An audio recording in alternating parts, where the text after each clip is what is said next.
చిరంజీవి గారు చెప్పిన స్టేట్మెంట్ ఏదైతే లేడీస్ హాస్టల్‌లా ఉంది మా ఇల్లు, వార్డెన్‌లా ఉన్నాను.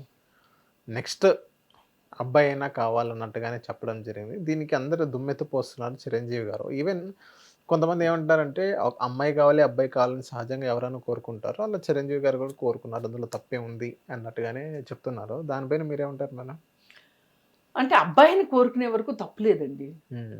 ఎవరికైనా హక్కుంది. తను ఏ సంతానం కావాలనుకుంటున్నారో ఆ సంతానం కావాలనుకునే హక్కుంది.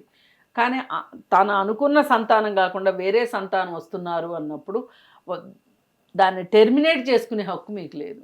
అంతే. అవును. ఏ ఏ సంతానమైనా కోరుకోవచ్చు మీరు. కానీ ఎందుకు ఆడపిల్లలు చంపబడుతున్నారు? పుట్టకముందే ఎందుకు చంపబడుతున్నారు అనంటే, మనుషుల్లో ఏమోలో ఇలాంటి భావనలు ఉండబట్టే. ఇక్కడ చిరంజీవి గారు మాట్లాడిన దాంట్లో 2 అభ్యంతరాలున్నాయి. ఒకటి మళ్ళీ అమ్మాయినే కంటాడేమోనని భయంగా ఉంది అనేది ఒకటి. రెండోది ఆహ్, లెగసీని కంటిన్యూ చెయ్యాలి అనే మాట ఒకటి. అసలు ఆడపిల్లలందరికీ నేను హాస్టల్ వార్డెన్‌గా ఉన్నాను అన్న మాట కూడా కొంచెంలో కొంచెం అభ్యంతరకరంగానే ఉంది. అవును. సరే, అది ఆయన పూర్తిగా సొంత విషయం.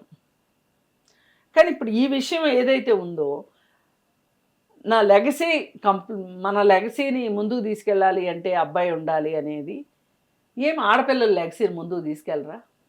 అవును. ఇప్పుడు సామాన్య మానవులు కూడా వాళ్ళకి ఏ లెగసీలు లేకపోయినా అబ్బాయిలే కావాలనుకుంటున్నారు వాళ్ళు. ఎందుకు అనుకుంటున్నారు వాళ్ళు? హ్మ్. అమ్మాయిలను కాపాడుకోవటం కష్టం, అమ్మాయిలకు పెళ్ళిళ్ళు చేయటం కష్టం, అమ్మాయిల్ని అత్తగారిళ్ళకి పంపటం కష్టం. ఇలా ఇవన్నీ ఎటు చూసినా కష్టాలు కష్టాలుగానే కనిపిస్తున్నాయి. ఒకవేళ అదో చదివించి కష్టపడి చదివించి ఉద్యోగం వచ్చింది అమ్మాయికి అనుకుందాం. పెళ్లి చేసిన తర్వాత ఆ అమ్మాయి ఇంత కష్టపడి తండ్రి పెంచి పెద్ద చేసి ఉద్యోగం వచ్చేలాగా చేసిన తండ్రిని చూసుకోవాలని అమ్మాయిలు అనుకోవట్లా. అవును. దానికి కారణం ఏంటంటే భర్త పెత్తనం. హ్మ్. అంటే ఎటు నుంచి ఎటొచ్చినా మనకి ఒక పురుషాధిక్యత అనేది కనిపిస్తుంది. ఇప్పుడు ఈయన కూడా లెగసీని ఆడవాళ్ళు మాత్రమే ముందుకు తీసుకెళ్తారు అనే విషయం మాట్లాడి ఒక రకంగా పురుషాధిక్యతని ప్రదర్శించాడని చెప్పుకోవచ్చు. ఓకే. అందుకు నేను అభ్యంతరం చెప్తున్నా.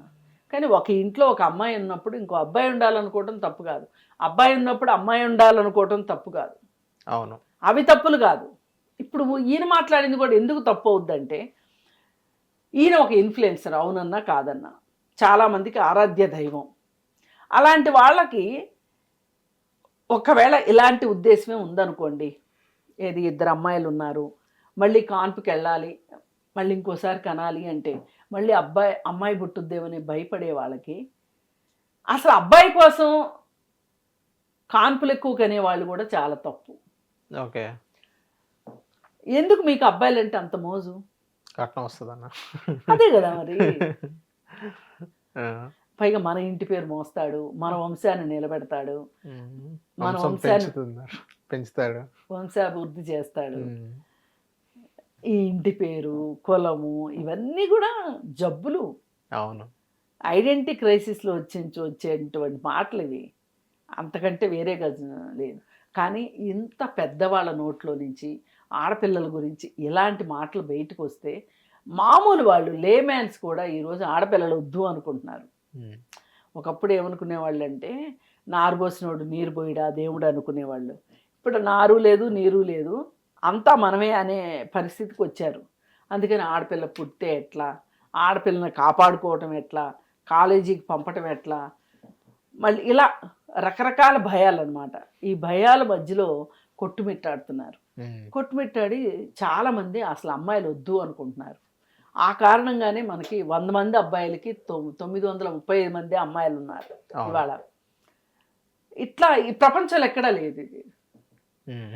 అందుకోసమే ఆయన అలా మాట్లాడితే ఇలాంటి ఆలోచనలు ఉన్న వాళ్ళకి ఓ చిరంజీవి గారు కూడా ఇలా ఆలోచిస్తున్నారు కాబట్టి మనం ఆలోచించేది కరెక్టే అనుకుంటారు వాళ్ళు. అది తప్పు.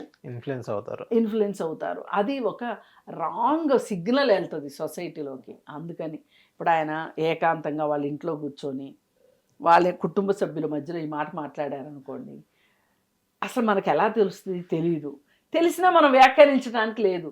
కానీ ఆయన పబ్లిక్లో మాట్లాడారు, అది ప్రాబ్లం. అవును. అందుకని ఆయన కొంచెం మామూలుగా అయితే చాలా ఆచితూచి మాట్లాడతారు, ఎందుకో ఈ మధ్య కొంచెం ఇంబ్యాలెన్స్ అవుతున్నారు. అదేదో కొంచెం చూసుకుంటే మంచిది. హిట్ టీవీ యాప్, ఇందులో short news, live news, entertainment shows, movies, digital magazines తో పాటు మీ జిల్లా వార్తలను కూడా ఫ్రీగా చూడొచ్చు. అంతేకాదు కేజీ నుంచి పీజీ వరకు విద్యార్థులకు స్కాలర్షిప్ కూడా అందిస్తున్నాం. ప్రతి వారం 10 మందికి లక్కీ డ్రా ద్వారా ఒక్కొక్కరికి 10,000 రూపాయలు అందిస్తున్నాం. ఇంకెందుకు ఆలస్యం, వెంటనే హిట్ టీవీ యాప్ ని డౌన్లోడ్ చేసుకుని ఫ్రీగా ఎంటర్టైన్మెంట్ పొందండి. Hit TV app. Hit TV app. Please download Hit TV app. Hit TV యాప్ని ఫ్రీగా డౌన్లోడ్ చేసుకొని ఎంజాయ్ చేయండి. మీకు నచ్చిన ఎంటర్టైన్మెంట్ కోసం హిట్ టీవీ యాప్ ని ఫ్రీగా డౌన్లోడ్ చేసుకుని ఎంజాయ్ చేయండి. హిట్ టీవీ యాప్ని డౌన్లోడ్ చేసుకుని ఆస్వాదించండి, ఆశీర్వదించండి. ఇంతమంది సెలబ్రిటీలు హిట్ టీవీ యాప్ ని డౌన్లోడ్ చేసుకోండి అని చెప్తున్నారంటే ఎంత మంచి యాప్ ఆలోచించండి. అమెరికా అమెరికా అమెరికా అమెరికాలో చదవాలనుకునే వాళ్ళకి విశ్వసనీయమైన పేరు మన శౌర్య consultancy. UK Law 1 Year Masters. UK Law 1 Year Masters. 2 years work permit up to 5 years visa. Contact Saurya Consultancy. Contact 89851 89851.